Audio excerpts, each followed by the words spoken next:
జూబ్లీహిల్స్ ఉప ఎన్నికల్లో flying squad హల్చల్ చేసింది. ఓటర్లకు పార్టీల ప్రలోభాలపై దృష్టి పెట్టింది. ఇందులో భాగంగా నిన్న ఉదయంగా బీఆర్ఎస్ నేతల ఇళ్లలో తనిఖీలు చేపట్టిన ఫ్లయింగ్ స్క్వాడ్ రాత్రి ఎర్రగడ్డలోని ప్రేమ్ నగర్ లో ఓ ఇంట్లో భారీగా డబ్బు దాచి ఉంచారన్న సమాచారంతో తనిఖీలు నిర్వహించింది. దాదాపు 3 గంటల పాటు ఈ తనిఖీలు కొనసాగాయి.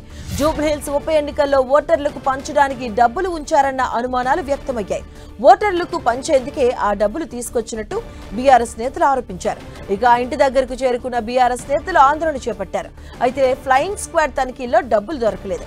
దీంతో సిబ్బంది అర్ధరాత్రి అక్కడి నుంచి వెళ్లిపోయారు. నిన్న బీఆర్ఎస్ నేతల నివాసాలపై పోలీసులు దాడులు జరిగాయి. మోతీనగర్ లో మరి జనార్దన్ రెడ్డి నివాసంలో సోదాలు నిర్వహించారు. జనార్దన్ రెడ్డి ఇంటిలో డబ్బులు దొరకలేదని అధికారులు తెలిపారు. జూబ్లీహిల్స్ ఎన్నికల నేపథ్యంలో నగదు ఉందనే సమాచారంతో సోదాలు జరిగినట్లుగా తెలుస్తోంది. ఓటమి భయంతోనే తమ నేతలపై దాడులు చేస్తున్నారని బీఆర్ఎస్ నేతలు విమర్శిస్తున్నారు. ఎన్నికల కోడ్ లేని ప్రాంతంలో ఎలా సోదాలు చేస్తారని బీఆర్ఎస్ నేతలు ప్రశ్నించారు. ఇక జూబ్లీహిల్స్ ఉప ఎన్నిక ఉన్న క్రమంలో భారీ ఎత్తున డబ్బును దాచినట్లుగా వచ్చిన ఫిర్యాదుతో ఎలక్షన్ ఫ్లయింగ్ స్క్వాడ్ అధికారులు సోదాలకు దిగారు.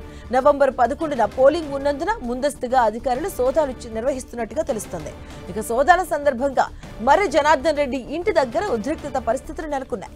అధికారుల సోదాలను అడ్డుకునేందుకు బీఆర్ఎస్ నేతలు కార్యకర్తలు ప్రయత్నించారు. అదేవిధంగా పోలీసులతో మరి వాగ్వాదానికి దిగడంతో కాసేపు పరిస్థితులు ఆందోళనకరంగా మారాయి. చివరికి సోదాల్లో నగదు గాని ప్రలోభ పెట్టే సామాన్లు గాని దొరకలేదని అధికారులు పంచనామా రాశారు.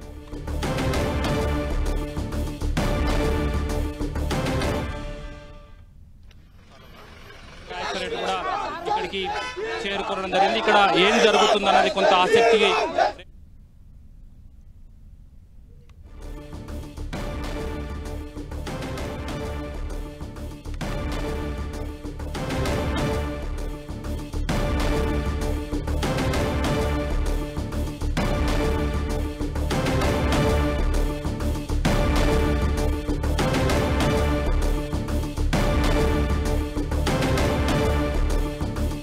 పోలీసుల సోదాల తర్వాత మర్రి జనార్దన్ రెడ్డి స్పందించారు. పోలీసులకు తన ఇంట్లో దుస్తులు దొరికాయంటూ సెటర్లు వేశారు.